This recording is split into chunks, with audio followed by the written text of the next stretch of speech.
Welcome to our May 15th special meeting on our budget. It's our fourth meeting. Tonight we're going to roll right into the agenda. The first item on the agenda is Resolution 05181932 honoring Dr. Rafael Branco. Dr. Chasson is not here. Okay, we can hold off on that. Yeah. All right, we will defer that item.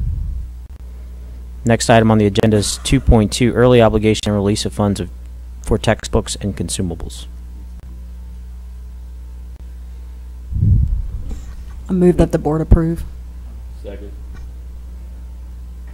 All right, we have a motion and a second to approve the early obligation and release of funds for textbooks and consumables. Do we have any public comment on this item? Any board member comment? Madam Secretary, call for the vote.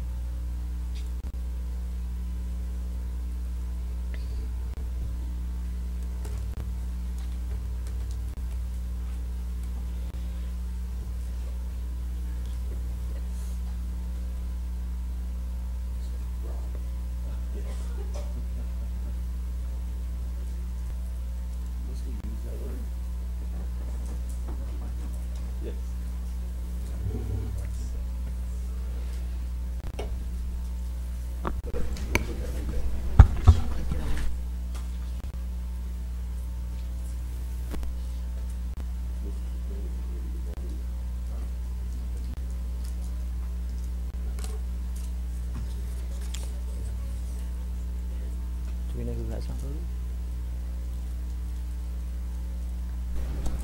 8-4, none against. All right, thank you. Motion passes. Next item on the agenda, 2.3, review of budget recap and timeline. There have been no changes to the budget calendar. Ask if there are any questions.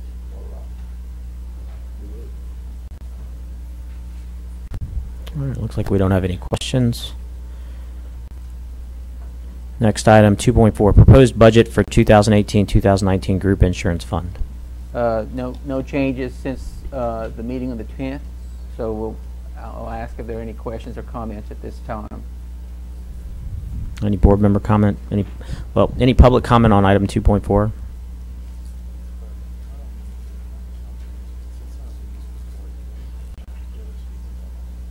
And Mr. Gidger, do you have a microphone available? Yes. Probably didn't have it close enough. Yeah, a little higher. Thank you. All right, no public comment. Any board member comment on 2.4? All right. Oh, Mr. Santani. Mr. President, I move that the board authorizes staff to proceed with the budget adoption process for the 2018-2019 group insurance fund. Second. All right, we have a motion and a second on the floor to move to adopt the proposed, or for staff to go through the process to adopt the proposed budget for 2018-2019 group insurance fund. Do we have any public comment on that? Any board member comment? Madam Secretary, call for the vote.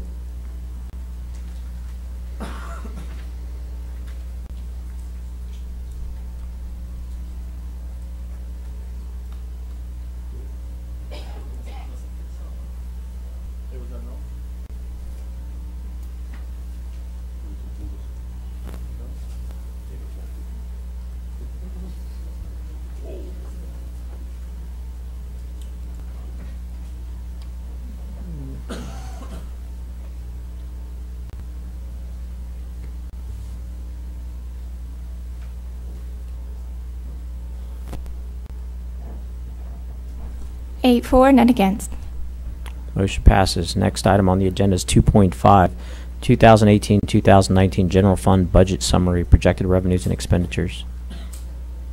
Again, no changes since our meeting on May 10th. There has been some previous discussions with regards to our school safety initiative. So at this point, I thought we would begin with that subject matter. I would turn it over to Dr. Aguilar for comments, and then subsequent to that, board members can comment or question as they wish. Dr. Aguilar. Thank you. Members of the board, President Knezik contacted me a day ago and asked Billy Guidry and I to try to find some additional cost-cutting opportunities in the budget, and we're happy to do so. You had a handout that's at your computer. This is a very, very complex set of recommendations to you. I'd like to offer to you tonight a couple of items on this list. The first one that I'd like to recommend to you is defer the additional pupil appraisal team for 2018-2019. That's a savings of $167,000 in the general fund budget. Right below that is defer human resources analyst position for 2018-2019. It's a $70,000 savings to the general fund. We'd like the board to consider reducing the librarian allocation by 5.5 FTEs. And there's an attachment to show you where those positions would be. That's a savings of $396,000. We were overstaffed in allocation for assistant principals in the district. We can cut one of those positions in the budget. That's a savings of $90,000. And we can reduce the cost centers impacting stipends and benefits, $64,075, and remediation stipends, $1,700. So with that in mind, I'd like to offer those cuts in the general fund budget. That's roughly $800,000.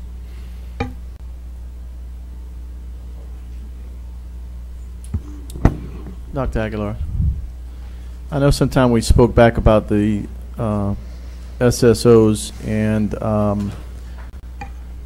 there was some interest in eliminating the positions to use the money for school resource. There was some interest in not eliminating all of the positions, and you and I spoke that there might be some opportunities to give principals options. Yes, sir.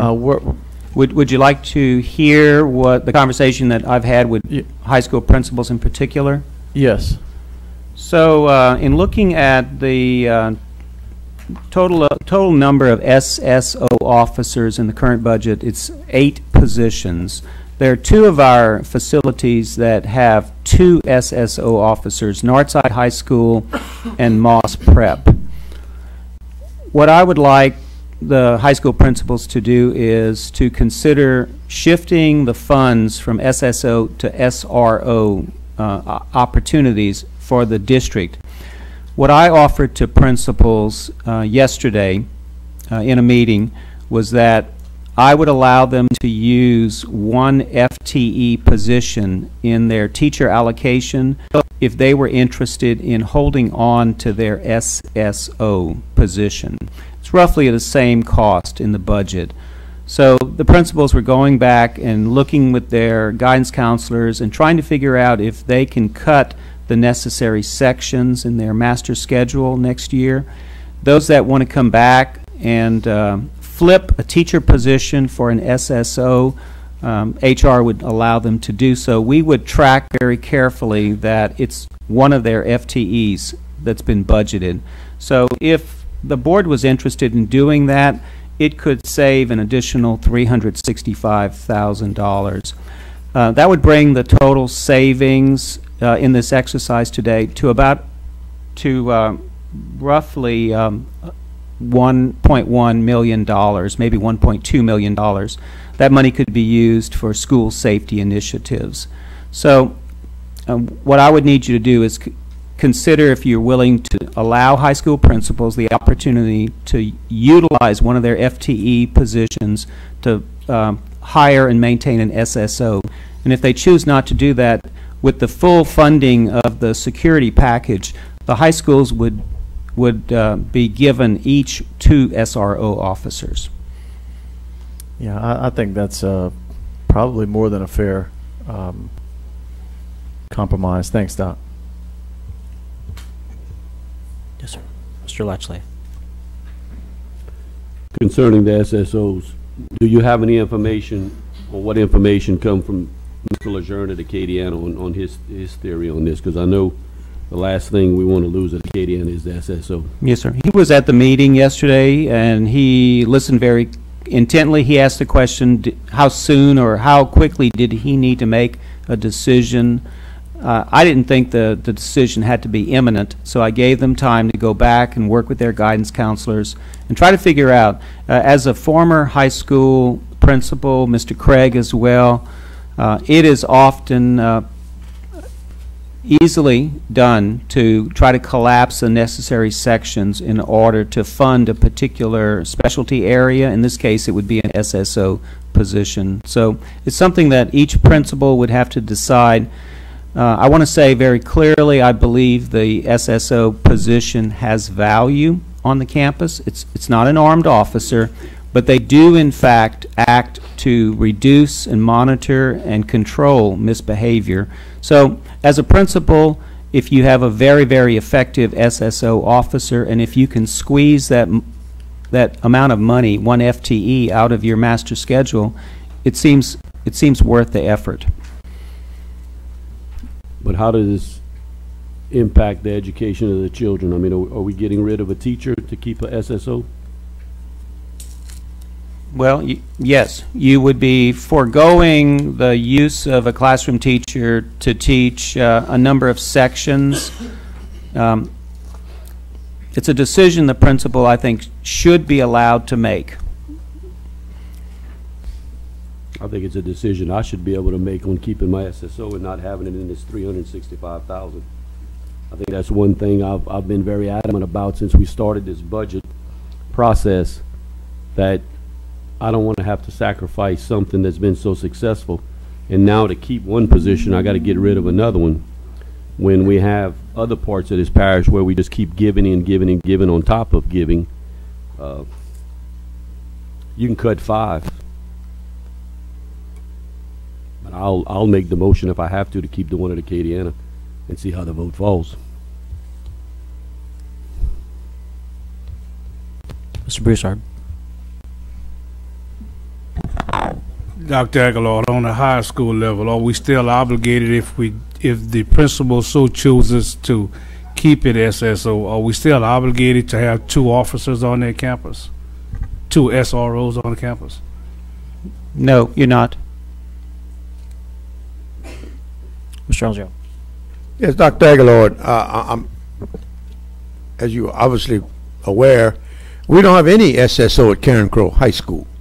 So would she have the option, would the principal have the same option Yes. as the others? Yes. I mean, I think we should be Yes. equal And Mr. here. Broussard brings up certainly an option. If the board would be so inclined to offer to high school principals that you have 1 SRO rather than 2, and the second position would be an SSO, it's a decision this board would need to make, first of all, and the principal would need to be comfortable with that decision. So there are ways to get where we want to be. It's just a matter of, the option that we choose.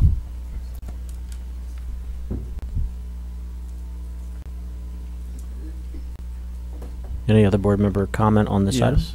Round 2. Ms. Morris. So if Mr. Lashley makes a motion to cut 5 rather than 6, that's a little less than $61,000. What cut would you recommend to cover that basis, to equal the same number that you have on the sheet here? I don't have a $61,000 cut in my pocket to offer at this point. Billy and I would look at the budget. Mr. Hidalgo. Yeah, I think the board was inclined. I mean, we did vote. We voted to put officers in every school, which included 2 at the high schools, and there's reason behind that. In response to what was said earlier, you got to give up something to keep something else. I mean, it's what we do every year, sir. And I mean, if you look at the rest of this list, defer human resources analyst position. I heard loud and clear how important this position was to Human Resource Department not too long ago. Defer additional pupil appraisal team. The list goes on and on. We are literally about to vote to cut stuff to do something else. We voted for security in the schools, armed officers in the schools. This is not about the people in those positions. This is about the fact that these folks are doing a lot more administrative stuff than they are doing security. And I think it should be up to the principal to decide who the person is they want to keep to do that job. I think that's a fair compromise. I don't know. I'm not quite sure where the real problem is here. Mr. Latchley. Well, I think the real problem stems from the fact of you don't have an SSO. I doubt you have as much firsthand knowledge of an SSO as I do, because I stay in my school, and it's not the person. It's what the person does in the interaction with the students. And no, he's not an administrator. You have your administrator and you have your SRO, and then you have your SSO, okay? A gentleman, you put a lot of stake in his opinion, Chief Strum, after our meeting a couple of weeks ago, made the comment after I spoke on the SSOs, how important they would be to the safety program of the schools. So someone you hold in very high esteem, after hearing me speak about my SSO, seems to think that should be something we keep as part of our safety program. And I'm probably going to make the most. I want to keep all 6. I know the importance of it, but at the end of the day, I've got to do what I have to do for my school and my kids. And that's what I'm prepared to do. So I'll let everybody speak, and if it's going to go this way, I'm gonna make the motion to keep the SSO at Acadiana. Ms. Morrison. Mr. Lachele, what do you think about one SSO and one SRO? Do you think Acadiana High could operate in the same manner, just reorganizing duties? What do you think about that? Not with almost 1,800 students. It's necessary to have 2 SROs and the SSO. And I mean, I've been at school a lot lately, looking into this even further, even though I spend a lot of time in my schools anyway. Just speaking with Mr. Lejeune, the staff, so forth and so on, some of the kids. I'm just not ready to, I'm not willing to compromise on this. Ms. Morris.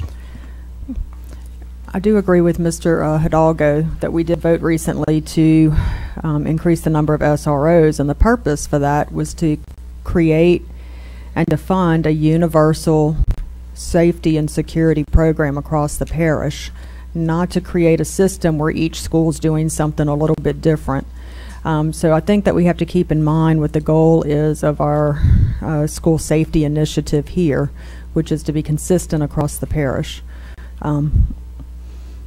I do think that the option of allowing the high school principals to assess their FTEs and to use one, it's something that we've talked about since we've taken our office, our seats, that we should give the principals some discretion and what types of individuals or positions they want to keep rather than cutting. And this is exactly that type of suggestion where we're giving them some discretion over the staff at their individual schools based on those individual needs. But I think that comes behind the universal parish-wide safety initiative that we've voted for as far as increasing the number of SROs. Mr. Santani. Are we discussing a motion currently? I think we're just discussing or waiting on a motion. I move that the board defer the additional pupil appraisal team for 2018-2019 and increase the safety initiatives contingency by $167,000. All right, we have a motion on the floor to defer the additional pupil appraisal team for 2018-2019 and increase the school safety initiative by $167,000.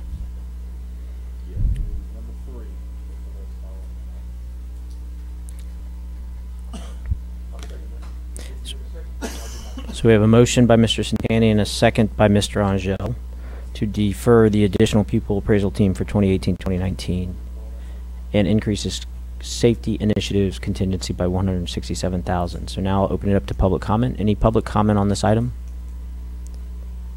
Any board member comment on this item?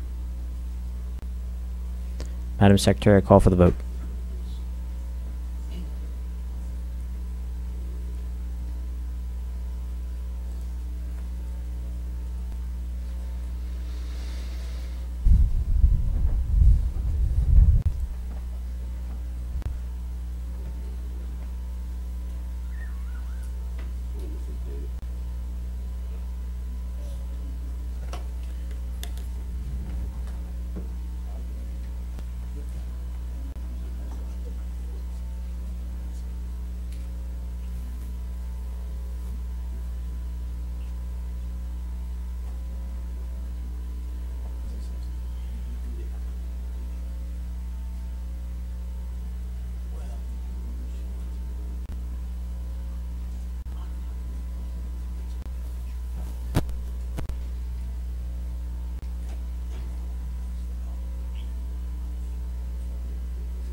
7 for, 1 against. Motion carries. Thank you. Mr. Centani. I move that we reduce the assistant principal's allocation by 1 and increase the safety initiatives contingency item by $90,000.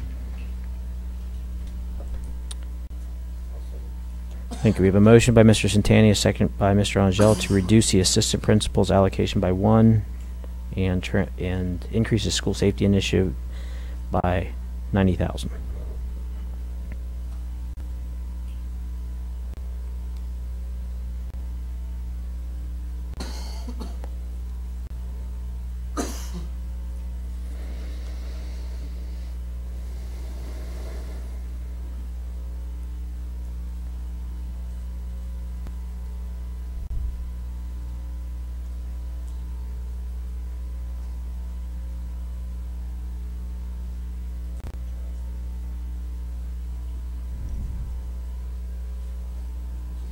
Oh, I thought I did. Sorry. Now it's time for public comment on this item. Does anybody have any questions or comments on this item? Yes, ma'am. You can come up to the microphone.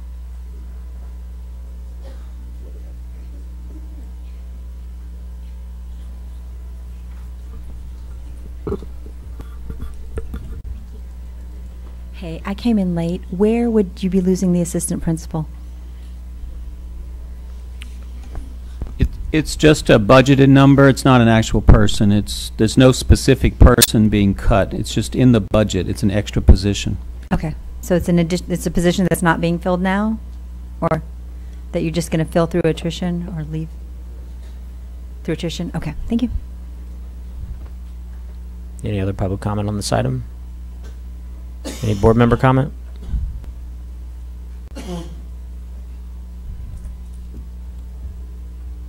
Board members, I just want to remind you, when you're reducing a class of people, whether it's the assistant principal, which I said we would do that through attrition, but if it's school safety officers or library personnel, we'll have to look according to your policy, your reduction in force policy. We'll have to take all of the school safety officers and evaluate them according to the policy.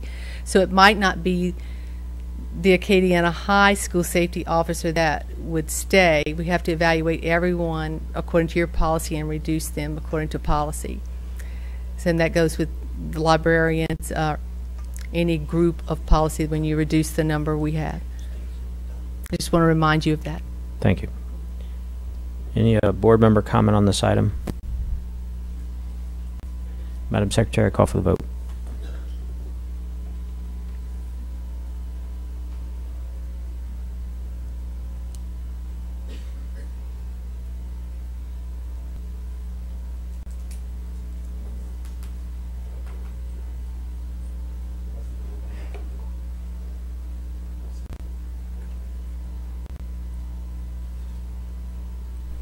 Seven for, 1 against. Mr. Centani. Move that the board reduce cost center 1454, the chief academic officer stipends and benefits by $64,075 and increase the school safety initiatives contingency item by $64,075. We have a motion by Mr. Centani and a second by Mr. Angel to, sorry, I got lost. Reduce cost center 1454, chief academic officer stipends and benefits, and increase the safety initiative by $64,075. This time I open it to public comment. Board member comment. Madam Secretary, call for the vote.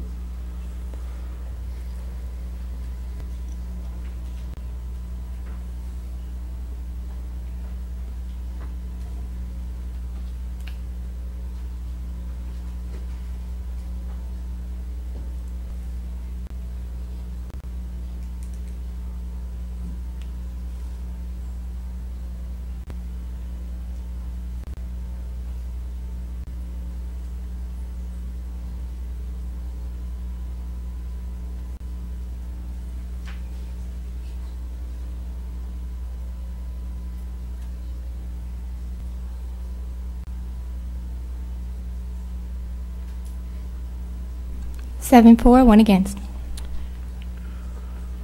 Mr. Mr. Centani. I move that the board reduce cost center 1438 by $1,700 stipends and benefits, and increase safety initiatives contingency by $1,700. We have a motion by Mr. Centani and a second by Mr. Angel to reduce cost center 1438 remediation stipends and benefits by $1,700 and increase the safety initiative by $1,700. Any public comment on this item? Any board member comment? Madam Secretary, call for the vote.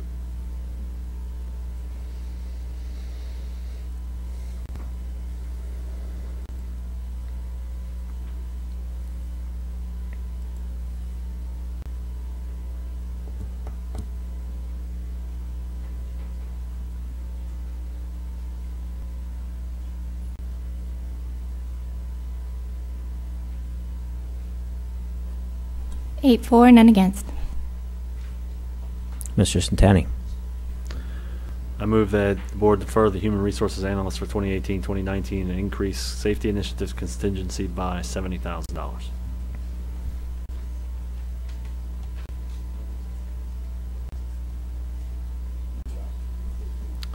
Motion on the floor. We have a motion on the floor by Mr. Centani, a second by Ms. Morrison to defer the Human Resources Analyst position for 2018-2019 and increase the safety initiative by $70,000.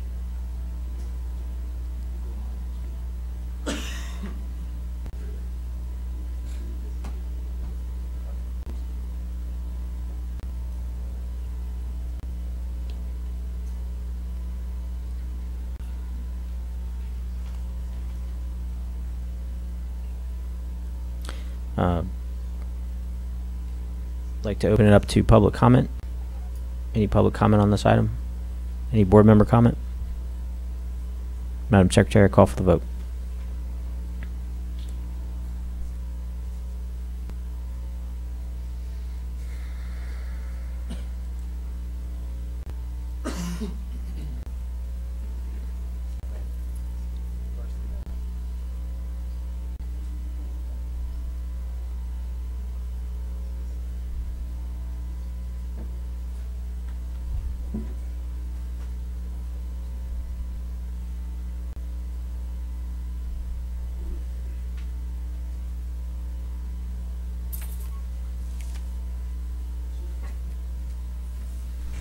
Six for, two against.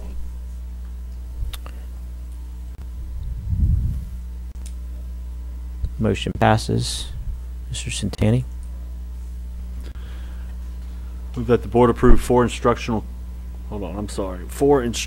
leaders with 2 dedicated to high school and 2 dedicated to middle school, and reduce the staffing appeals and enrollment increases item by $308,000. I second that.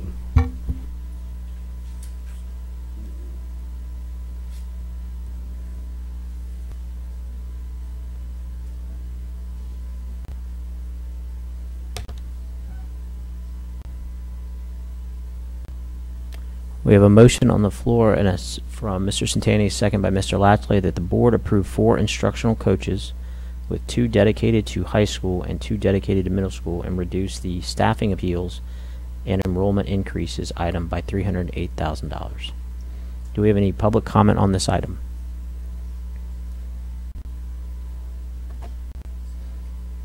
No public comment? If you have public comment, please come up to the microphone.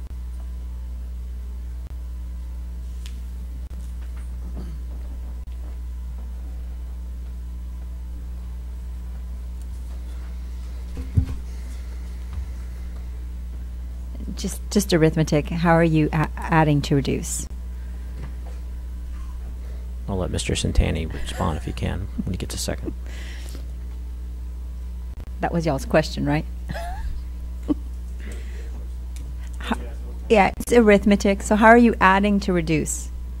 Are you adding, coming, except if it's negative numbers, but yeah.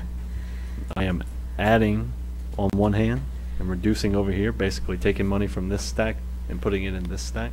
So what is the reduction? I'm not So understanding. the superintendent is granted every year what we call appeals, where he is free to allocate a full-time position to any school site, and we have it listed in the budget as an equivalent of 14 teachers. Not necessarily teachers, it can be any kind of employee, but that's how we budgeted it, as for the equivalent of 14 teachers.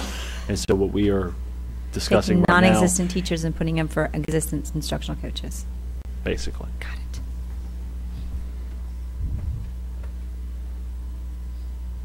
Any board member comment on this item? Madam Secretary, call for the vote.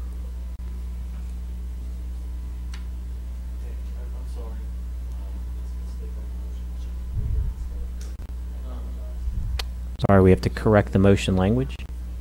That's fine if everyone understands that it's instructional leader instead of instructional coach.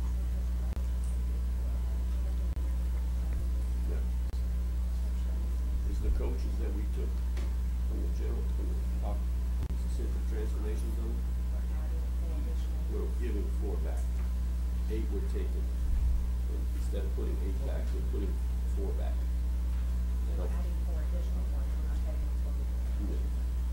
Transformation zone took it from the regular, I don't want to call it the regular side, but non-transformational zone side. So we're putting 4 back instead of 8 by request.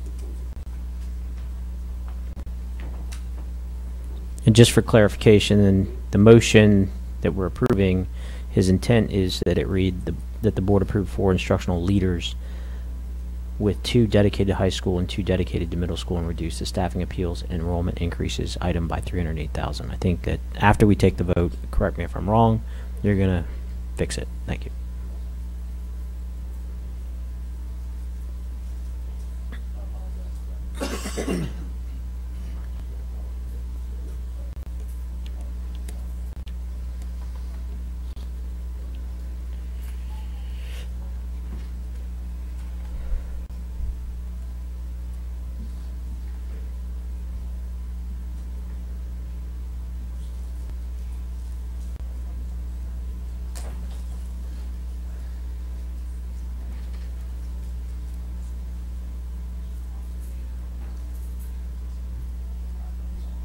Seven for, 1 against. Mr. Santani? I move that the board decrease the staffing appeals and enrollment increases item by $630,000 and increase the safety initiatives contingency line item by $630,000.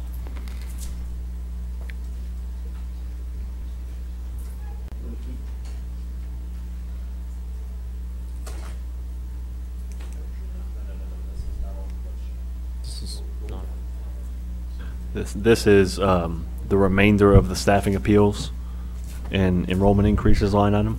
So the motion, $630,000. do we have a second? And we have a motion by Mr. Santani and a second by Mr. Latchley to reduce the remaining appeals, which totals about $630,000, and exactly $630,000, and increase the school safety initiative by the equivalent $630,000. So I will open that up. We have a motion and a second. I'll open up to public comment. The motion is to eliminate the remaining appeals for the superintendent, which totals $630,000, and then transfer that money into the school safety initiative of $630,000. Do we have any public comment on this item? All right, no public comment. Any board member comment on this item? Mr. Santana. So this is enrollment increases, unexpected employment slots that fall outside of the pupil-teacher ratio or the staffing ratios that we have for various positions. We certainly have a meeting at the end of July where we will have a better idea of our enrollment numbers by that time. And when we have increases in enrollment, we certainly have increases in funding from the state of Louisiana, and we would be able to more, I think, effectively and target the allocation of this money better at the end of July, rather than just putting a blanket amount in there to be, I think in the past we've heard that they get used in May and June rather than in July and August. So certainly we can have an item on our agenda in July that revises the budget to recognize both an increase in revenue and an additional teacher in the classroom when necessary. Mr. Latchley. I'm going to go ahead and I'm going to support this as I did second, and I thank Mrs. Centani for looking into this, and definitely bringing it to my attention earlier today, and I appreciate your efforts on this. Any other board member comment? Ms. Morris. Just that Dr. Chasson said he'll be here momentarily, and he wanted us to delay just a moment so he could be here. I think he had some comments on this particular item in particular. So I wonder if everybody would want to On the indulge him appeals for a item couple of specifically? minutes. What's that? On the appeals item specifically? Yes. So he said he's within minutes of being here. All right. So, Well, I'm going to call for a 5-minute recess. okay. Thank you.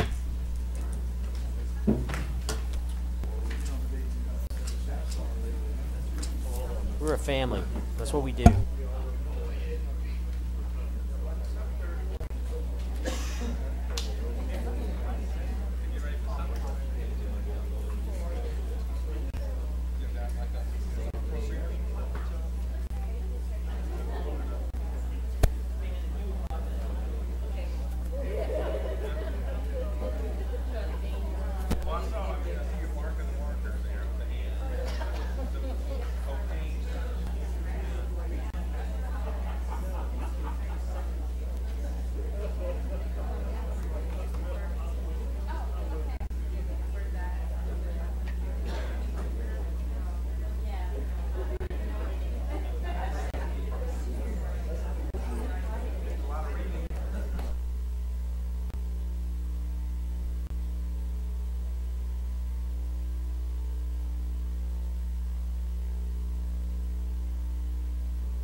All right, I'd like to ask my fellow board members to return back to the board floor.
All right, we're coming back into session. We are in the middle of a motion that is not yet on the board.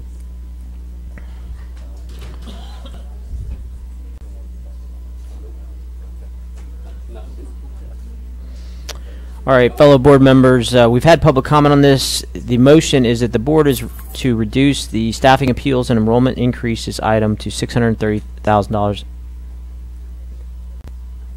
No. Okay, yes.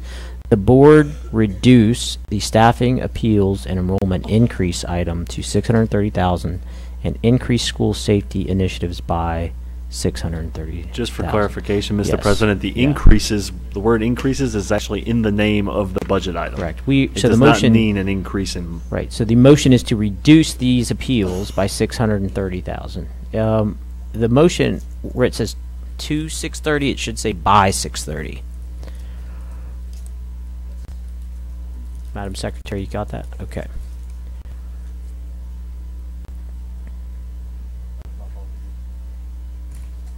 So since we took a break, I'm going to go ahead and just look out and ask if anybody in the public has any comment on this item.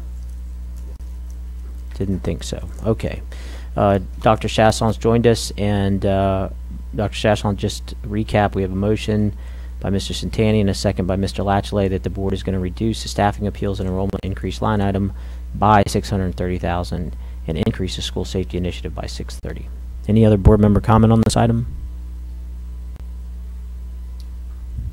Madam Secretary, I'll call for the vote.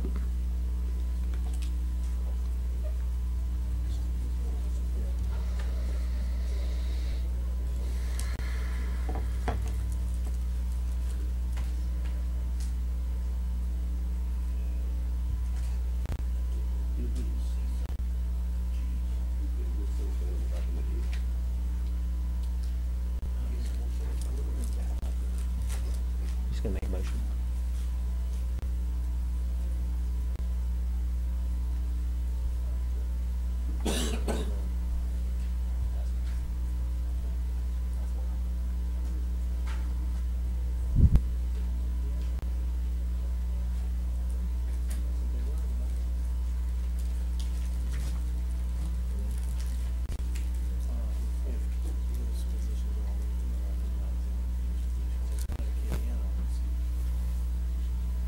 Nine for, none against.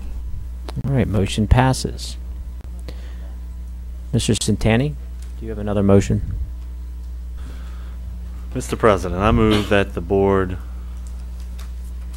increase the staffing appeals and enrollment increases item to $396,000 and decrease the librarian allocation by 5.5 positions.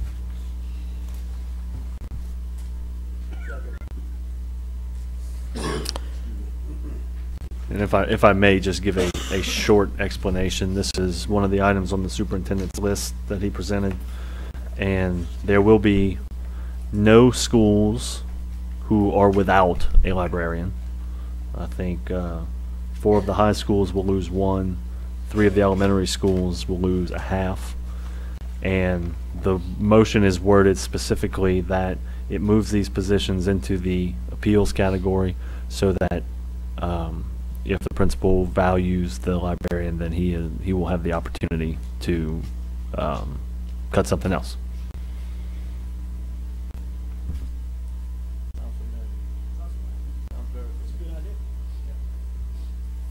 All right, I'm awaiting the motion to come up.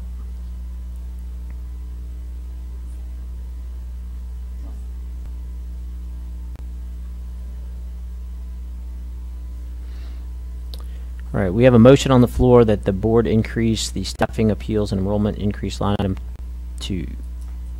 by $396,000 and decrease the librarian allocation by 5.5 positions. It is to 396, but it can also be by. The motion is made by Mr. Santani, seconded by Mr. Angel. Do we have any public comment on this item? Yes, ma'am. Please come up to the microphone.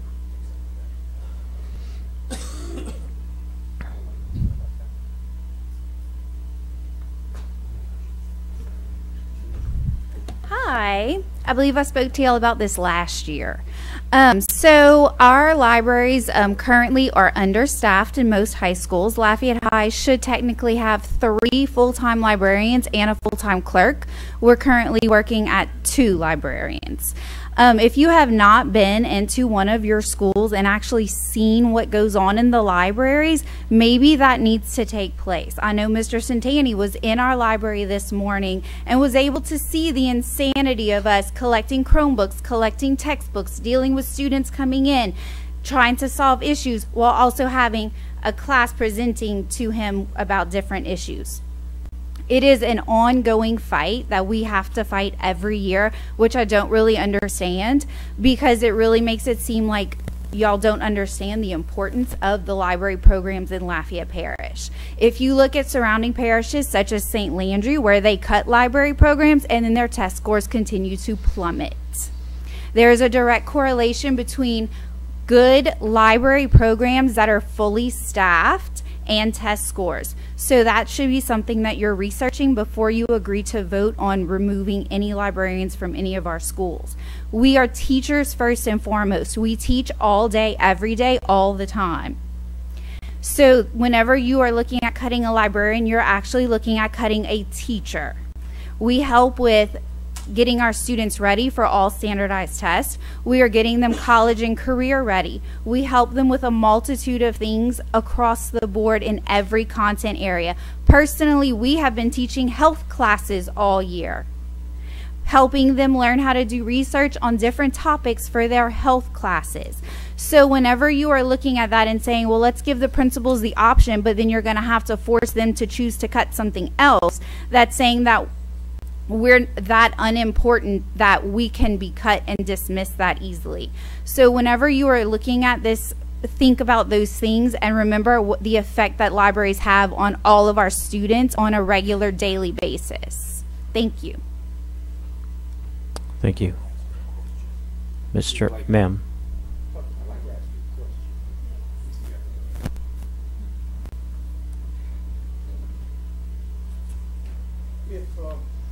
If school starts, I'm just going to pick a date, on September the 1st. Let's just say that we open all schools on September the 1st. Kids come to school on September the 1st. Mm-hmm. Can the kids have access to the library on September the 1st? Students start checking out textbooks beginning, we have 2 weeks to get textbooks checked out to students. So the library to check out library books is not available, but we are actively checking out textbooks to all, in our case, 2,300 students.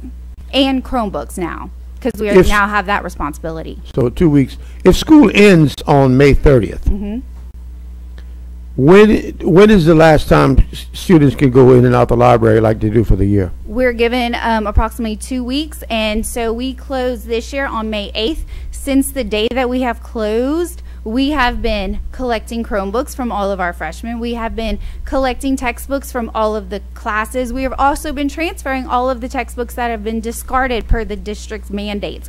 So we would love to be able to keep the library open all year, but it would actually require more people in the library for all of those requirements to be done and keep the library functioning till the last day of school.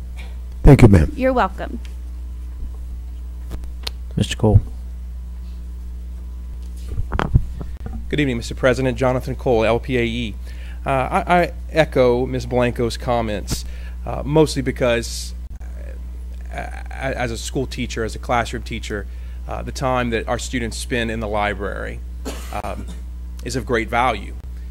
And listen, I understand where you are. We're down to the bone at this point. Financially, blood from a turnip, okay? Mr. Centani, I've been listening. Mr. President, I've been listening to the motion. So if a principal wants to protect the school, then they can have the SSO. But if they want the kids to read, then they have to sacrifice the SSO to keep the librarian and then give up a teacher. Listen, I get that. My concern is that Mr. President has addressed the issue of who's paying for the safety and security of the kids, and I want to make sure that that conversation has continued to be had, and that law enforcement is continuing to bring to the table options to provide the safety and security.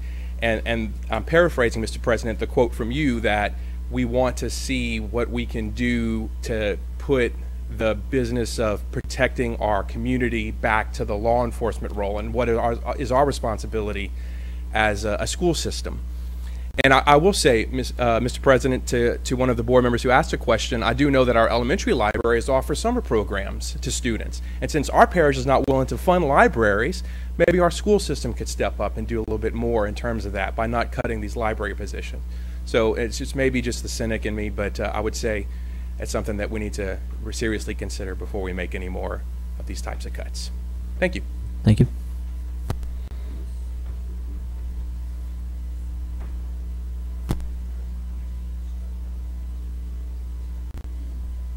I just had a question about the half librarian.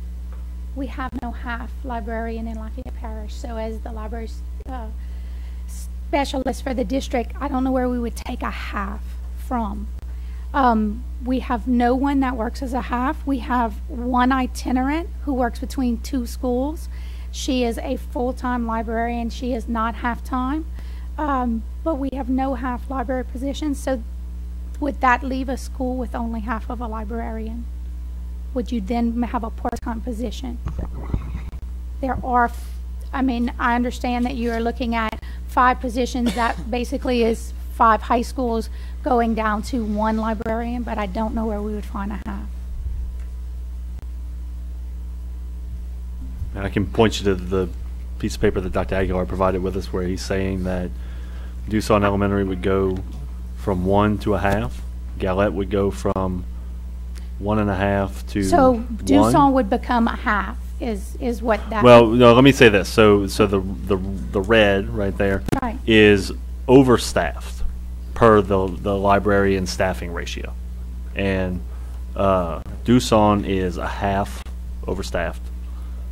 So I would imagine, since we can't actually cut people in half, that they would become an itinerant librarian. Again, I'm just inferring from this piece of paper that I was given. Sounds like Ms. Thibodeau may have an answer. We were thinking that person could teach half the day and be in the library half the day. Okay. And to echo what you've heard before, libraries, of course, are all full-time teachers. They have to be a teacher before they become a librarian, and then they have to add that certification on. And I know you know from last year that the district will have to apply for a waiver to remove those librarians, because there is a state through Bulletin 741, there is a requirement for how many high school librarians per student. So I just wanted to make you aware of that. Thank you.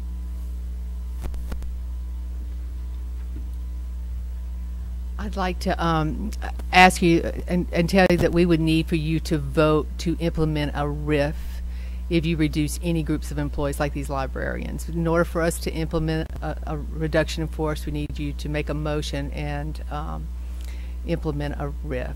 Give us the authority to you need to authorize the RIF. So it's in your policy. I'm sorry. right, for any groups of employees. I think, Mr. V, do you have the language they would need to use? He's going to bring it up to you.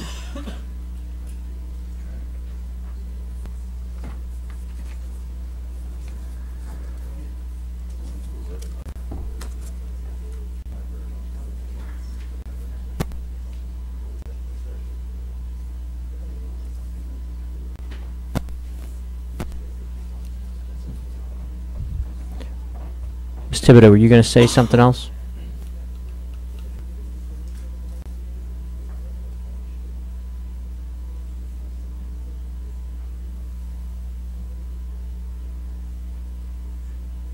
Do we have any other board member comment on this item? Mr. Latchley.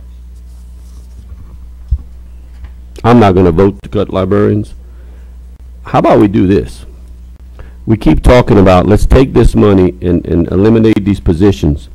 And then when the student enrollment goes in the fall and the MFP money comes in, and the 1% increase in the budget or the revenue that we've anticipated maybe becomes 1.5% or 2% in the fall, how about we fund the safety initiative that way and leave what we have in place? Leave our librarians alone, and in the fall, when that revenue starts coming in and the enrollment goes up, use that money towards the safety initiative, because I was under the impression this was an 18 to 24 month process. It looks like we're trying to cook this gumbo all at one time right now. But that's not what we voted on a couple of weeks ago. When we voted on the org chart, I was under the impression it would take time to implement this program. I mean, we're going from, you know, building a swimming pool to almost jumping in before it even has water in it. So how about we not affect the employees we have now? And in the fall, when the revenue starts getting bigger and better, if enrollment increases, then we can add to the safety initiative. So I'm not going to vote this. I'm voting against this. Any other board member comment? Madam Secretary, call for the vote.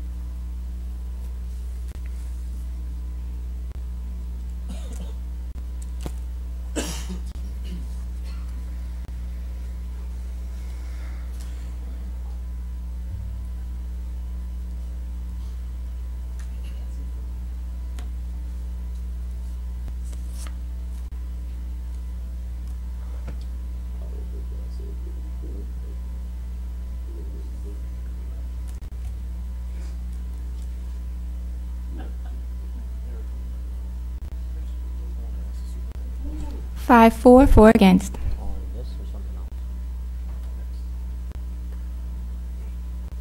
Hold on a second. Motion carries. All right, this is, any other motions or comments on this item 2.5? Yes. Mr. Hidalgo. Dr. Aguilar, the first item on the list, fund 75% of teacher step increase from 2002 sales tax. I see there's an attachment. Can you just give a explanation, or, you know, a high level explanation to what that really would mean if it were implemented, or someone, but. So do you mind if we let Mr. Guidry explain the mathematics? Mr. Guidry? So typically a step increase is about $400 for our teachers. There are about 2,200. Can I interrupt you there? Sure. Is a step increase considered a pay raise? Step increase is an annual increase, yes. Thank you. Go ahead. There are 2,200 eligible employees. And by eligible, I mean they fall within the classroom teacher definition for the 2002 sales tax.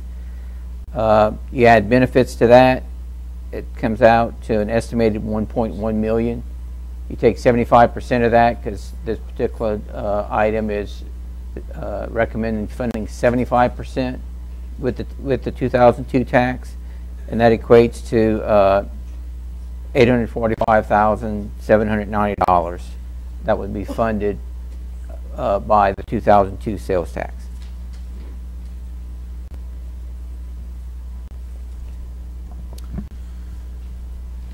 Dr. Aguilar,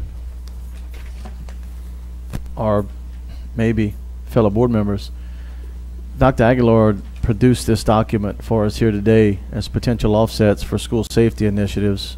So just to talk a little bit about that, what we're looking to do is just what Mr. Cole mentioned earlier, is to try to get a lot of this responsibility back in the hands of law enforcement.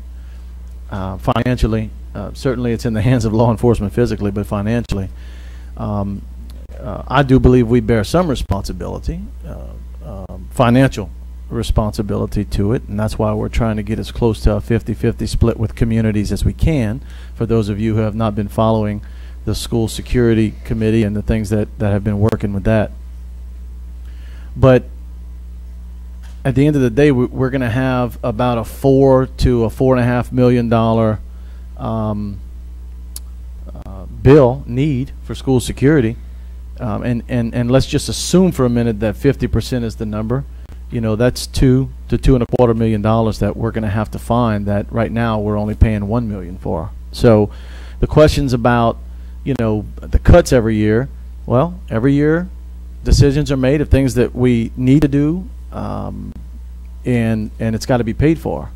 And so my question, I guess, maybe it's a question that's not going to get answered, but these proposals were brought to us by the superintendent. I know that the superintendent didn't wake up and think that these cuts were all great ideas. I get that. But these are the hard decisions he made for us to come and ratify. And then we find ourselves once again picking them out one at a time. We can talk about how it's okay to allow principals to make decisions with certain positions but not others.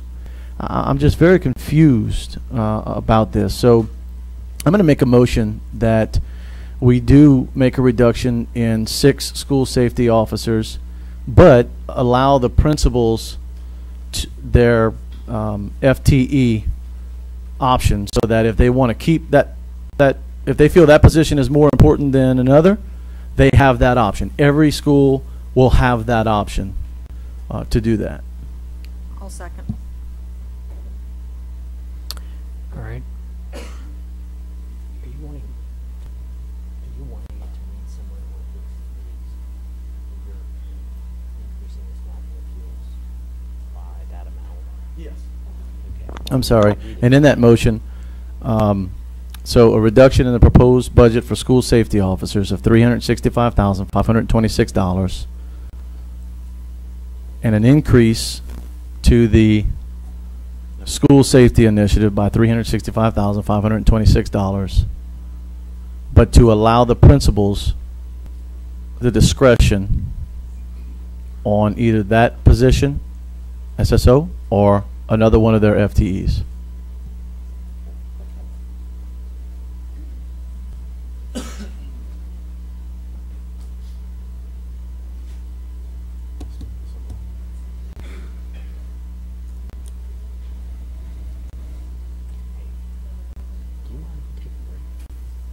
They're not in the room.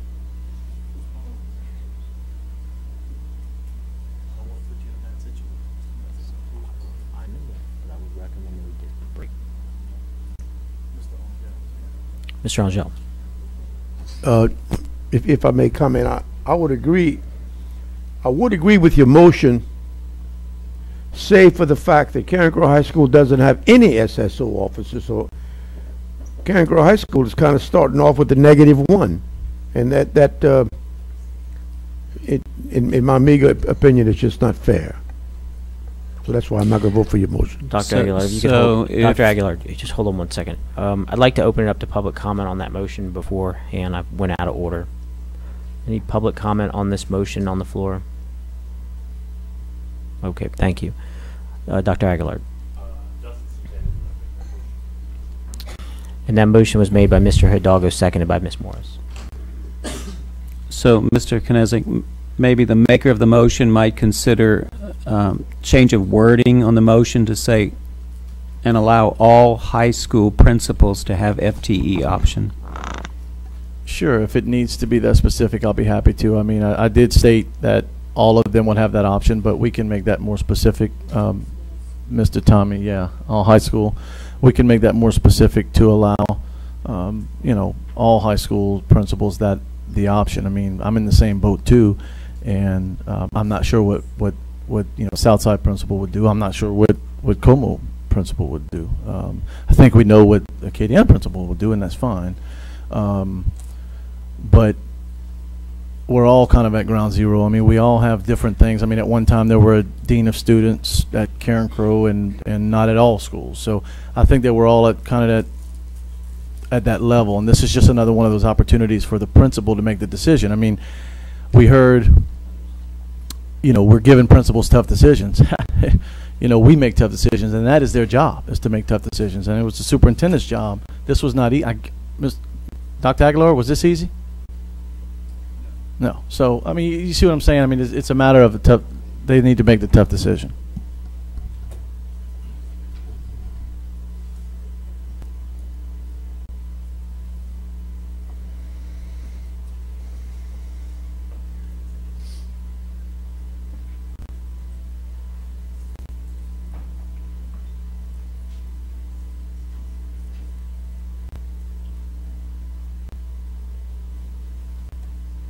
Any other board member comments on this motion? And I'm going to read the motion one more time to make sure we have it correct. That the board approve a reduction in the proposed budget for school safety officers by $365,526 and increase in school safety initiative by $365,526 and allow all high school principals the discretion for the FDE option.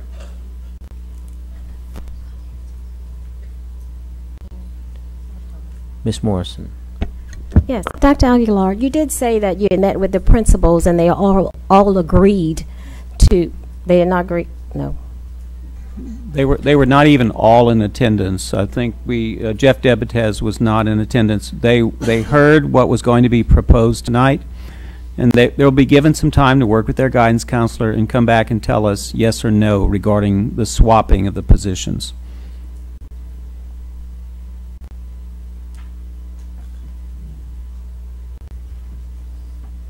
Ms. Schlachly. I'm going to vote against this, as I guess everybody in the room figures I'm going to do. Not even with all the principals in agreement or aware, I'm not even comfortable with this coming up for vote tonight. But that's fine. I guess it is what it is. Even considering making a substitute motion to not make it 6 but make it less. But if I do that, pretty selfish on my part to want to keep mine and allow others to be cut. So I'm just going to plain and simple vote against this. I can't see how we want to institute a safety initiative in our schools, and one of the first things we do is get rid of the safety school officers.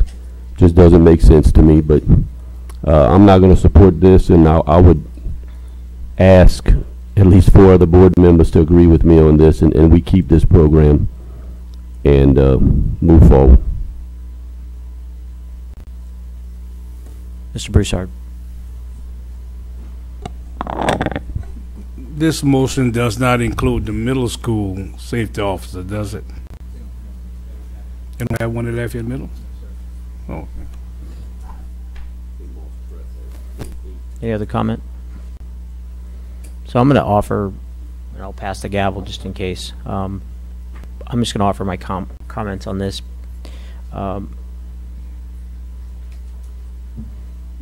One is I do appreciate the effort, Dr. Aguilar, on the site-based management. I do think that we need to focus more on site-based management and letting the principals determine what positions are premium, because each site is a little bit different.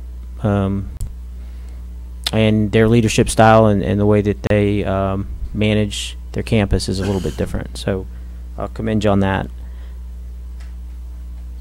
Part of the initial concern with the safety officers was when you have a limited amount of resources, a limited amount of money, and our goal was to prevent a mass casualty event such as Parkland, and you look at the money you have to spend on security and safety, I feel, and I still do, that it is a better use of our money to pay for an armed officer.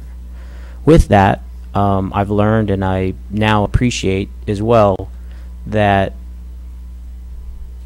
we have situations in some of our schools where simple kids being kids and maybe rough housing or maybe not rough housing, maybe it is a genuine, well, read between the lines, things that kids do end up being criminal instead of more discipline. I think that over time, and I think I've said this in some of our meetings, that the role of a vice principal, when I was afraid of Miss Ruffin or Miss Cordes, literally, because that's who disciplined, and you know who I'm talking about. In 1990-something, 1980-something, discipline was done by the administration, the principals and vice principals, and I guess over time, we have grown to be more dependent on having the school safety officers. I do certainly think they're value added, but my struggle has been when you have limited amount of resources and you really, we're trying to fund armed police officers in schools, and you got to take from somewhere. And we've heard how important tonight teachers are, and we've heard how important tonight librarians are. We still got to take from somewhere if we want to put that armed police officer in front of the school. Anyway, I'm rambling to tell you that it's a very, very difficult decision. But again, Dr. Aguilar, I commend you on the site-based management approach. I think that's excellent. I'm personally struggling with the decision mainly because of the points I just said. I mean, I do think that when we're spending $1 and we're trying to protect kids, that I would rather that dollar be spent on an armed officer, but at the same time, there's value in the safety officers in keeping things more disciplinary rather than criminal or in our legal system. So with that, if there's any other board member comments, I'm going to go ahead and take the gavel back. Any other board member comments on this? Yes. Mr. Hidalgo. Thank you, Mr. Knezik. I am just mostly concerned about the fact that we have 8 positions at $500,000 or 6 positions at over $365,000. Again, this is not about any individual. This is about the fact that we made a commitment. I am certainly committed, and this board made a commitment to putting officers in every school, 2 in the high schools. That is an expensive endeavor, and as unfortunate as this sounds, this is the opportunity. This is an opportunity for us to get a lot closer to our goal. If we're talking about folks who are supposed to be providing secure, it says safety, school safety officer. So safety and officer. I mean, how much more safe can you get, to your point, than we're going to have 2 armed officers in the high schools? I get that this is a feel-good position. I get that these administrators use these folks. They're very useful. They're a huge asset to the school. There are a lot of assets we cut tonight. I'm just talking about this from a financial standpoint. I'm not talking about this from an individual standpoint. And so it's concerning to me that we have 8 at $500,000 and we have 26 SROs that we're paying $1 million for, and we're about to have a $4 million project on our hands. So 2.5 or more, our responsibility. We've got to find the money somewhere. This is my proposal and my compromise to our issue. I am ready to put officers in school yesterday. I think the 9 to 12 month process is just simply because some of the chiefs and maybe the sheriff might not be able to hire that many people that quickly. But as we've learned here recently, that may not be as much of a problem as we initially thought. So I'm ready to move forward on this, and that's why I'm proposing this. This is not about devaluing these individuals or this position, but if I'm going to come with an expense, I'm going to come with a cut, and this is mine. Any other board member comment? Dr. Chasson. Oh, hold on. Dr. Chasson? I'm sorry. Yeah. Go ahead, Doc. Real quick, Mr. President, I want to talk with personally to Mr. Latchley, because him and I have went back and forth about this. I understand what everybody's trying to do here. Cutting them I don't like, even though I am going to vote for this. I feel safe with the option that the high school principal at the discretion will have the FTE option. And that's what makes me okay with it. Because I know, even though a lot of people don't want to talk about it, there are some principals that don't want their SSO on campus. Whether it's the individual person or the position, they don't want it. So this will allow them, so this will save some money inevitably. They'll have the option to keep them if they so be it, and or so choose. And then as well, even if they don't want to go the FTE option, they can still go the appeals route option in the end. So I'm gonna be okay with it, because I know for a fact that my principal, Ms. Williams, definitely wants to keep hers. So I think with those two safety nets there to catch the officer, I think it'll be okay. And then at that point, if still it doesn't work out for her, then I'm just gonna come before the board and ask them to revisit the option, or personally go and try and find some money in the budget somewhere, or underneath a random mattress somewhere.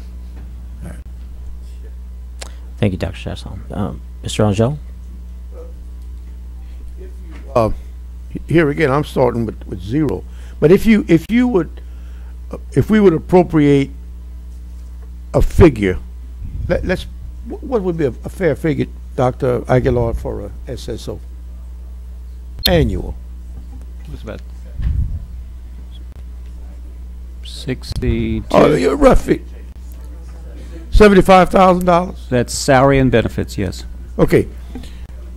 If we're talking about safety officers at the schools, and the safety officer is $75,000, and we're talking about, well, we cut librarians, or half a librarian, whatever, at certain schools. What if we were to appropriate $75,000 and then let the principal at every high school, and then let the principal do what that principal wants to do with that $75,000? They may want a librarian, they may want a safety officer. I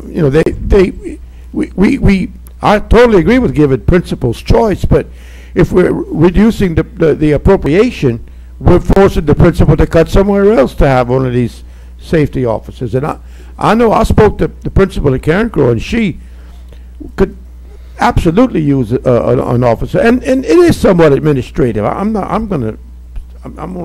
It is somewhat administrative in terms of discipline. It's related to discipline, and in Carencro, the principal, each assistant principal takes a whole class. The freshman, one principal, one assistant. Well, we only have, I think, 2 now. We used to have 3, and the principal takes the 10th grade. So the principal is actually kind of taking time off to do discipline for the 10th grade, when maybe this part of the job description of a SSO could be that 10th grade disciplinarian, if you will, and that would give the principal more time to be a principal and to do administrative duties. So if we could appropriate 75 or whatever, about $75,000 per high school, and then tell the principal you can use that for whatever you want, SSO or a librarian or some other kind of. So, Mr. President, if I may, that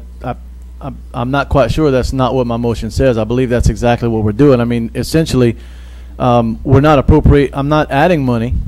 I'm taking money out to put it for school security. Now, if we want to add money, then we got to find it. However, this is essentially saying you have $150,000 worth of need, and here's $75,000. So you get to choose half, one or the other, and that's what we do here every year. And that's what my motion says. They get to choose if the SSO on their campus, if the service that the SSO is providing on their campus is more valuable than any other FTE that they have, by their discretion on their campus, then they make that decision. And every year, something's cut, and sometimes we add them back, when we figure out there's enough money there. But every year there's something cut, and every time we go to cut something, Mr. Angel, what do they come up here? Everybody's as important as everybody, but something has to be cut. So that's why I'm recommending this. This essentially gives them the option. I'm not trying to give them $75,000 to go spend somewhere else. I'm trying to take money. I'm pulling back. I'm not going that direction. Mr. Latchley. How many SSOs are you losing at Southside? I can answer that, none. So you're willing to cut a position that you don't have? How many SSOs are you losing at Acadiana? One. How do you know? Your principal gets to make that decision. He might have to give up a teaching position to keep that SSO. So now I'm affecting the classroom. I just don't want to take the money, period, is what I'm saying. Or go to the appeal process, or on an if. Okay? Be very easy for me to make a motion to get rid of something that I don't have, that I maybe don't see the importance of. But this is one thing from the beginning when this budget process started that I said I would not vote for in any way, form, or fashion to cut this line item. And we're keeping 2. We're keeping 2, but we're cutting 6.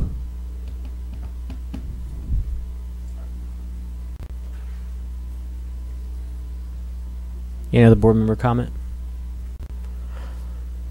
Madam Secretary, I call for the vote.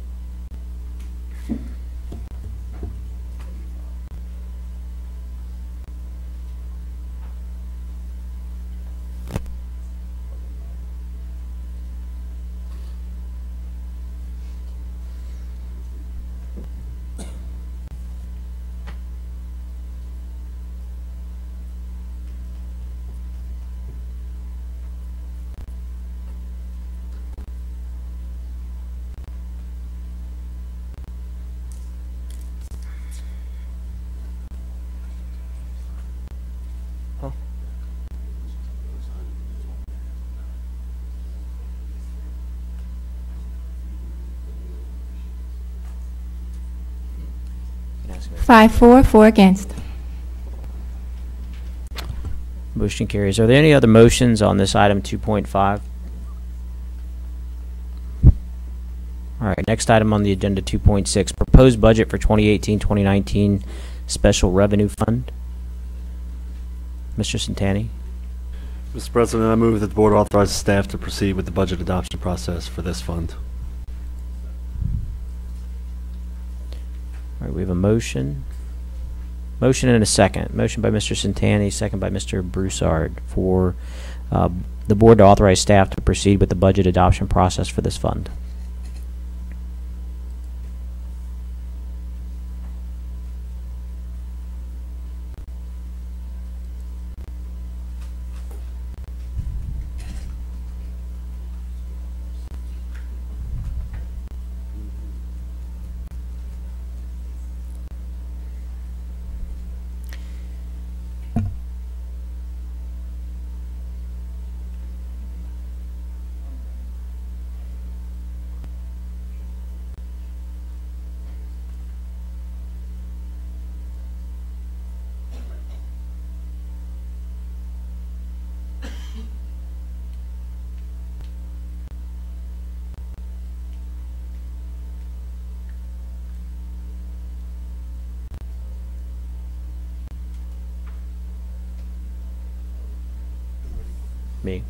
Me doing my job, yeah.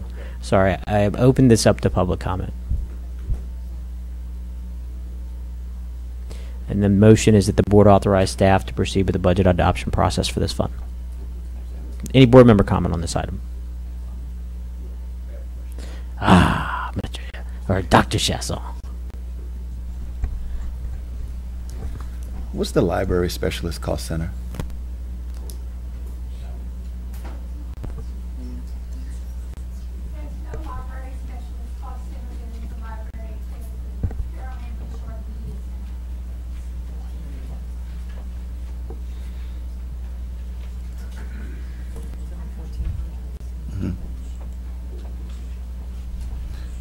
Well, there's 1, 2, 3,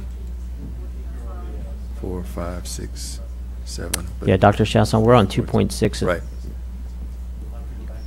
We can go back to 2.5 Oh, no, but if you'd just like. for the overall adoption. I just needed that question answered. Okay. Because there's not been, right. 1, 2, 3, 4. Do you have any other board member 5, comment 6, on 7, 2.6, the proposed budget? 8. I'm sorry, the board authorized staff to proceed with the budget adoption process for the special revenue fund. Madam Secretary, I call for the vote.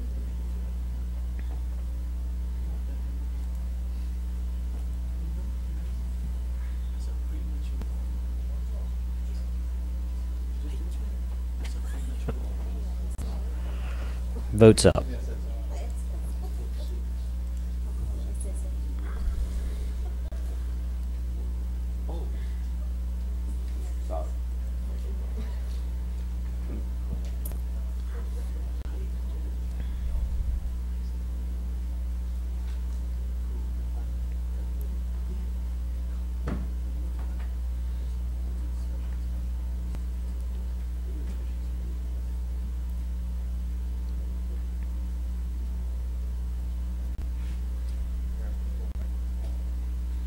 I will if.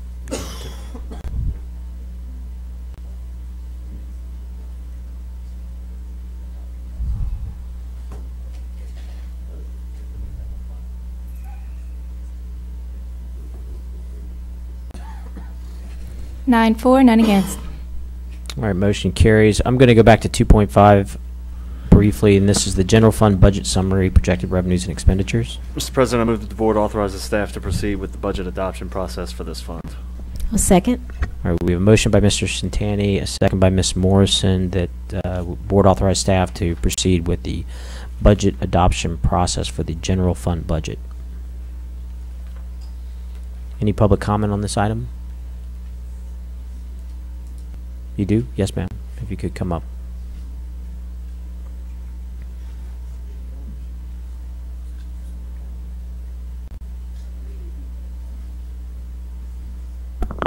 Good evening, members of the board, Dr. Aguilar, staff, and community members who are here. My name is Sandy Labrie, and I was an instructional supervisor. I'm since retired, about 6 years now. And I truly appreciate, as Mr. Hidalgo said, the tough choices that need to be made by the superintendent, by the board, by the principals, by everyone who is involved in making sure that our system runs as efficiently and effectively and at a high quality. As I was sitting there, I was thinking, what analogy can we look at that would express the situation we have? And the one I thought is that, you know, in my budget, insurance is the most expensive thing I pay for. I insure everything, and it's a risk. It's a gamble that I'll never need it. But I pay for it. It's very high. But the thing is that we have to consider what we pay for insurance should not erode what we can pay for what we're insuring. You know, we have to be able to make sure that the programs that we are offering, the academics, are not eroded. And that's pretty much what I wanted to talk to you about. I sent every one of you a letter today and an email. And for those of you who are able to read it, thank you. And those of you who are not able yet, I just want to make a few comments. My concern was about eroding the program of world languages in our district by removing 4th grade French. And some people think that's not very important. But by traditional means, and I'm not talking about immersion, because immersion is something very special, and it's something that not every child in 4th grade in this district can become a member of. So by traditional means, it takes 12 years to learn a language. And academically, there's plenty of research that shows that learning another language is not only good for the content and the skill that you have, but it's brain development as well. And when you have 12 years, we used to have 2 in elementary, 3 in middle, and 4 in high school, but that has been eroded. It has come down. Most high schools, when I left here 6 years ago, had only 2 levels of French taught, 2 levels of Spanish taught in their schools. The exception was Lafayette High. So that's the most important reason for keeping a world language program, is that it's an academic program. And it's also mandated. There was a law passed. It was Act 714 in the 70s. And it said that whenever the heads of household of a community requested that a foreign language be taught in elementary school, that the district had to offer it. And that was well underway in our district, and it still has been until this current budget issue. And again, I'm not here to say it's more important than any other. I don't want to throw another subject under the bus to say fund world languages in elementary school. That's not what it's about. But it's about thinking about the most important thing that we do in the schools, which is education and developing young minds. Another thing that, another comment I wanted to make about the benefit of world languages is that there's a long-range economic impact as we try to diversify. We're so oil-based, or had been in the past, but now cultural and ecotourism is coming to the fore as something that we really need to maintain. And how do you attract tourism? How do you promote your culture, the culture that's predominant in this area, to the benefit of our community? And there's another monetary impact, I have to say, that I didn't put in the letter I sent to you, and it's the impact on parents who send their children to universities. When the children have a long enough stretch of world language study, they can get credits for college courses. Each college course, you know how much that costs. So by saving 2 electives on the child's tuition bill, that's putting money into the pockets of parents who are sending their kids to the university as well.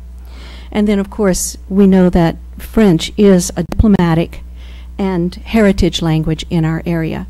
And it's becoming more and more a diplomatic language as African nations come to the rise in offering their resources for business, and I think oil is probably one of the biggest ones that they have. And so that's something else that we would look at in terms of diplomatic language, economic background, heritage language, that it is a mandate that's in place, Bessie has approved, and finally that it has a strong academic focus. So if it is possible for monies to be found to reinstate the positions that are lost, to remain a strong, robust program from elementary through high school in world languages, I ask that you please consider that. Thank you. Thank you. Any other public comment?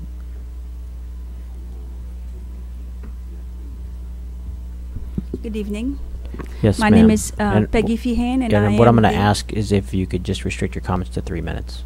Yeah. Thank you. I am the executive director for Coteautville, and we are the French agency for the state of Louisiana, and we strongly oppose cutting French at the 4th grade level, like it looks like it's going to happen in the fall. And that I wanted to make it public that we oppose it. Thank you. Thank you.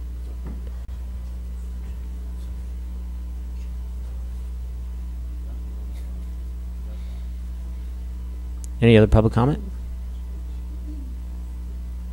Yes, ma'am.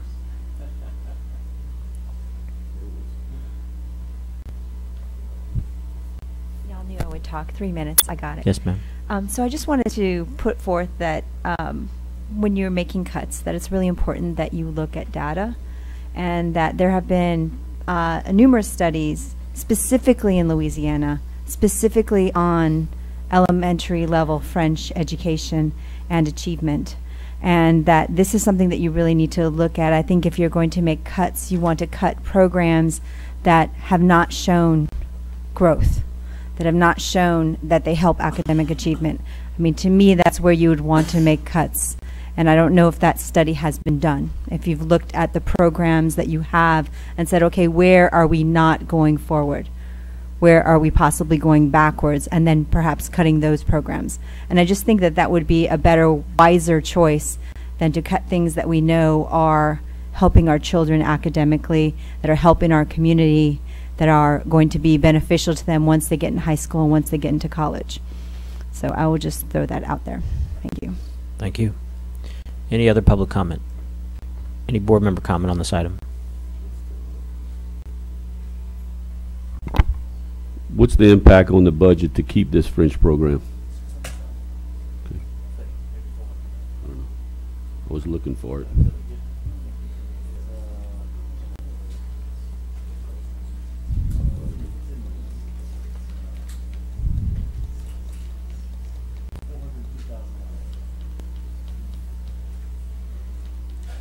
You know, board member comment? Madam Secretary, I call for the vote.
8 for, 1 against. We've already taken care of 2.6, so now we're on 2.7, proposed budget for 2018-2019 capital projects, capital improvement fund. Mr. President, I move the board authorize staff to proceed with the budget adoption process for this fund. We have a motion by Mr. Santani, a second by Mr. Angel for the board to authorize staff to proceed with the budget adoption process for the capital improvement fund. Do we have any public comment on this item? Any board member comment on this item? Madam Secretary, call for the vote.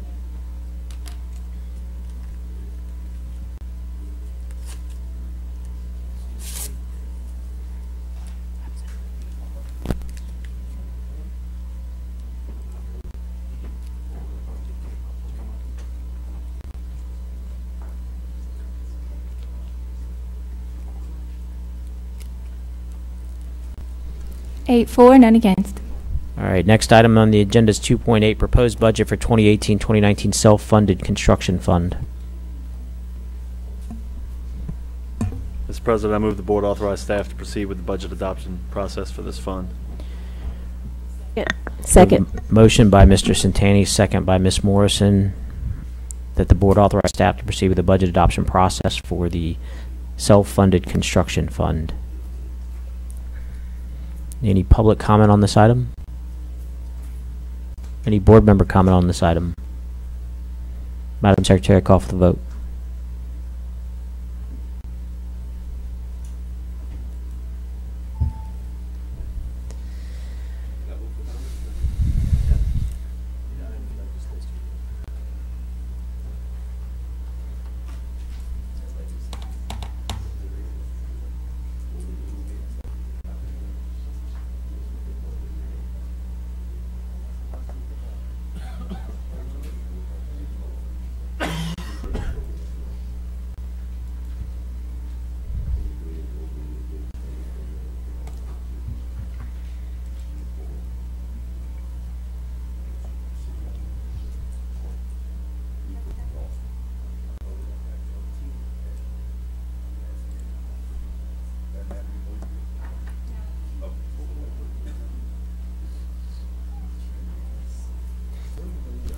Eight for, none against.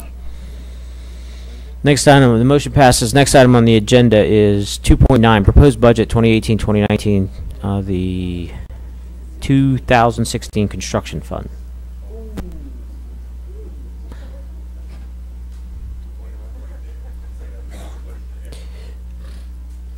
Ready for me now? 2.9. Move the board authorize staff to proceed with the budget adoption process for this fund. Motion by Mr. Santani, second by Mr. Latchley, that the board authorize staff to proceed with the budget adoption process for the 2016 construction fund. Any public comment on this item? Probably, but this will be quick. No public comment. Any board member comment on 2.9 motion? Madam Secretary, call for the vote.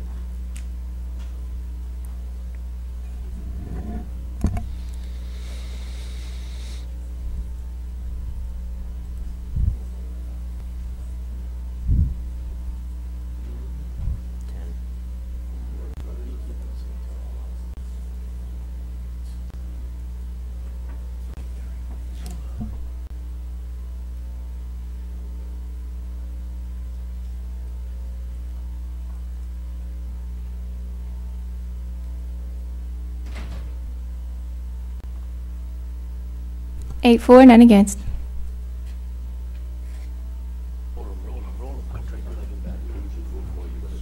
Motion carries. Next item on the agenda, 2.10, proposed budget for 2018-2019 Southside High School Construction Fund. Mr. President, I move that the board authorize staff to proceed with the budget adoption process for this fund. Motion by Mr. Santani, second by Mr. Hidalgo, that the board authorize staff to proceed with the budget adoption process for the Southside High School Construction Fund. Do we have any public comment on this item? No public comment. Any board member comment on this item? No board member comment on this item. Madam Secretary, I call for the vote.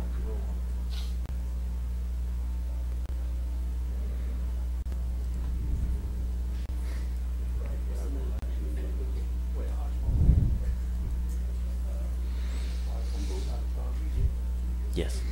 It should come up.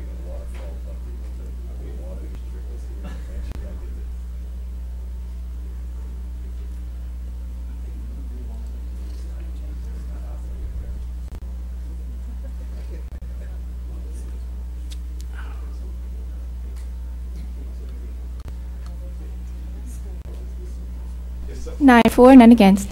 Next item on the agenda, 211, proposed budget for 2018-2019 debt service fund. Yes, I propose that we approve the budget for the 2018-2019 debt service fund.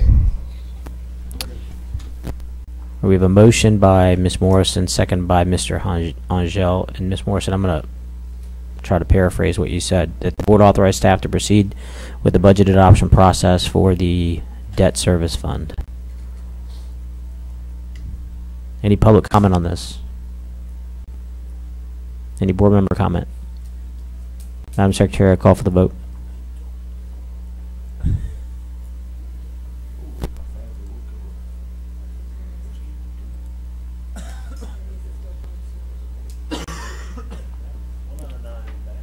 He's further away. 9 for, none against.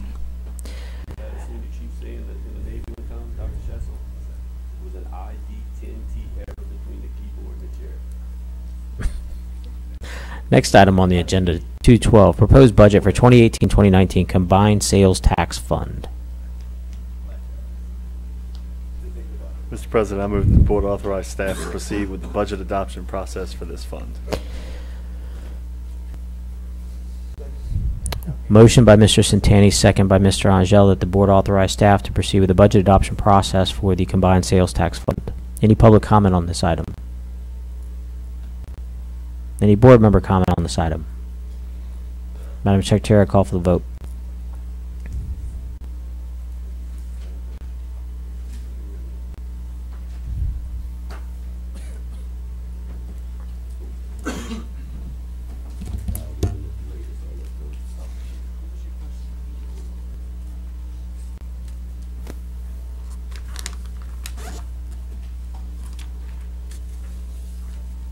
Nine for, none against. Motion carries. Next item, 213, proposed budget for 2018-2019 school food service fund. Mr. President, I move that the board authorize staff to proceed with the budget adoption process for this fund. Second. Oh. We have a motion by Mr. Santani, second by Ms. Morrison, that the board authorize staff to proceed with the budget adoption process for the school food service fund. Do we have any public comment on this item? Any board member comment on this item? Madam Secretary, I call for the vote.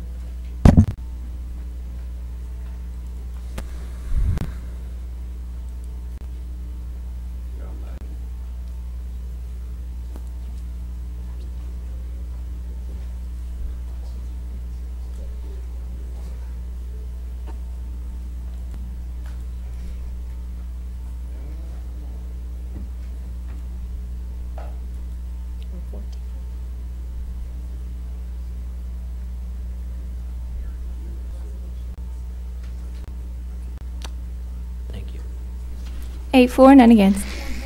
Motion carries. Next item on the agenda is 2.14, proposed budget for 2018-2019 2002 half-cent sales tax fund. Mr. President, I move that the board authorize staff to proceed with the budget adoption process for this fund. Second. We have a motion by Mr. Santani, second by Ms. Morrison, that the board authorize staff to proceed with the budget adoption process for the half-cent sales tax fund. Do you have any public comment on this item? Yes, ma'am. And I'd like to remind the audience while we're waiting here that we still have one more item on the agenda. Even though it appears we are through, we skipped number 1, and we're going to go back to that. Yes, ma'am. So I was looking through this item, and it looks like it has $1.2 million for tutoring and extra additional things in addition to schooling. And I was just thinking, well, librarians and French come up to less than $1.2 million, and that's during school. And it seems to me that we have more of, we should be putting our money during school and not as much after school. So it seems the priority should be during school. So if we can use that money to refund our librarians and to refund our French teachers, then you could just move it over. Is that not possible? Mr. Santani? I'm not going to say it's not possible, but I will tell you that the money in this particular budget here is the dedicated proceeds from the half-cent sales tax for teacher salaries. And there is certainly some Teacher salaries. There is certainly some difference of opinion on what exactly that means, but it may not be possible to do that. It may be possible, but I think we should look into. I have no problem looking into it. I would probably say that we're not going to be able to come to any kind of reasonably confident decision about it tonight, though. So, but that is a good suggestion. I think. Thank you, Mr. Guidry. Typically, the salary piece comes with lowering class size and instructional counseling, things of that nature. The other salary piece comes in the form of salary increase. So, given those dedications, I would say that this would not fall upon.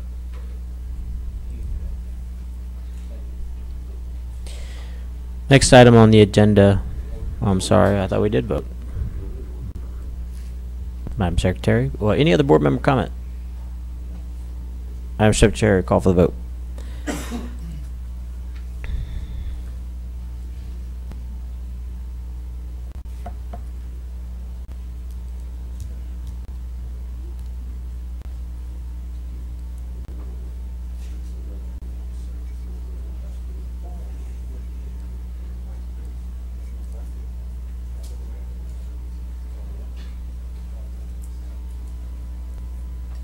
9 for, none against. Motion carries. We're back to number 1, Resolution 05181932, honoring Dr. Raphael Barranco.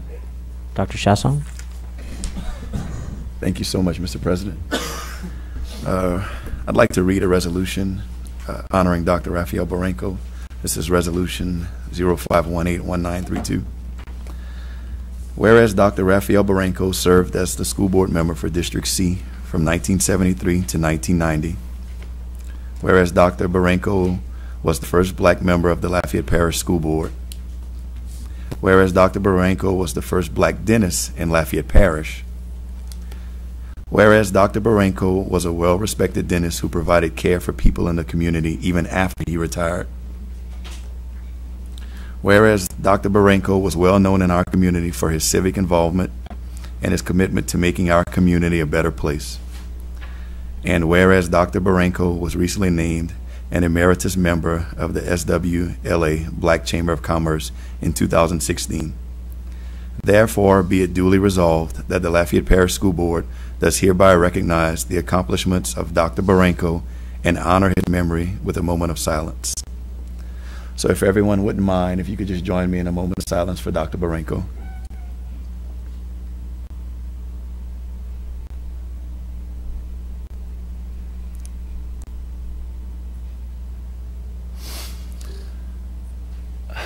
Thank you, everyone. As many of you may or may not have heard, Dr. Raphael Barranco, who served on the school board with my father at the exact same time when they both had became the first African-American school board members to be elected, Dr. Barranco just recently passed away. And when I say his commitment to our entire community as a whole, to people in general, to African Americans specifically, to any kid that just wanted a chance at a better life, it goes unstated, but I'm going to state it anyway. There were 4 people that I went and spoke with whenever I thought about running for school board. Spoke with my mom. I spoke with Janelle Chagwar. I spoke with Mr. Sam, who was in the position before me, and I went to speak to Dr. Barranco. Dr. Barranco, I didn't know. until I got much older, until you find out what a family tree actually looks like. I just thought he was my uncle, just because he was always around. He was my dentist, my very first dentist. Even by way of times whenever he wasn't even supposed to be at work, he was still taking care of you, very specifically with a situation of the gifted program was set to take us on an unheard trip at the time. Very first time, 8th grade, they're taking us to London and Paris. And on the Saturday, the Sunday, we're set to leave. We're flying out. My very first time I'm going to be on an airplane. My family scrounges up the money to get me on that trip. And Timmy's eating something at his grandmother's house. And when I say I broke one of my teeth, a tooth in half, it was pretty bad. Entire nerve exposed. And any breathing I did, any air going in and out of my mouth made just living unbearable. And without any stress, without any worry, my mom picks up the phone and calls up my uncle, who's not my uncle, who's at work, but not at work, at home, resting. And 2 minutes later, we're 2 blocks down the road where his office is on Pierce, and just laughing at me, just cracking up like, you serious? You serious with this? I don't know what I did. What were you eating? And he takes care of me, no charge to us, as he did to a whole lot of people in the community, a whole lot of people. And I get on that plane and enjoy the time of my life. And it's all because of people like him and his family, his loving wife, Miss Terry. This gentleman, y'all,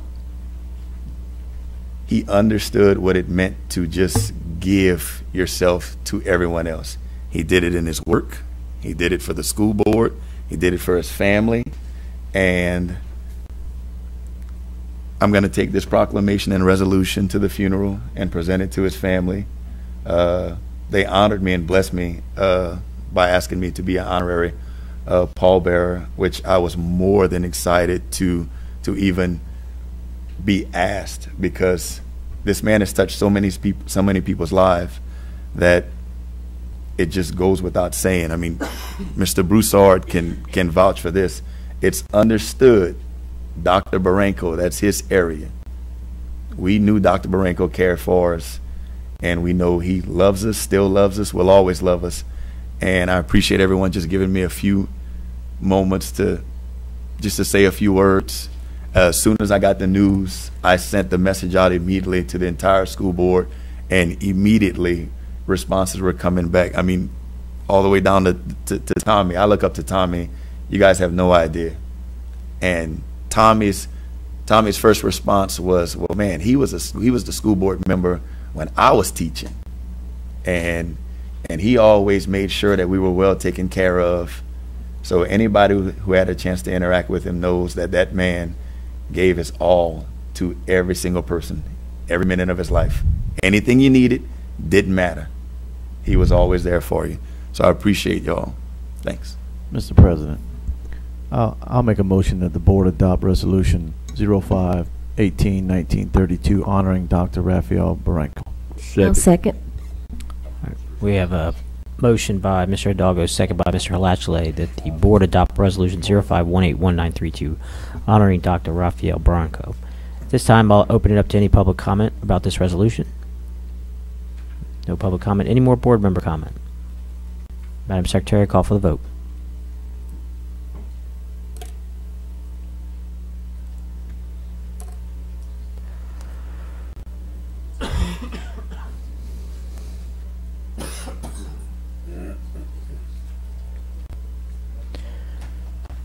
So while we wait for the results of the vote, I'd like to thank everybody for joining us tonight on this budget meeting. There are very few places I know you'd rather be than with us, so thank you. That concludes our business for tonight as we wait for this vote. 9-4, none against. Vote passes. Meeting's adjourned.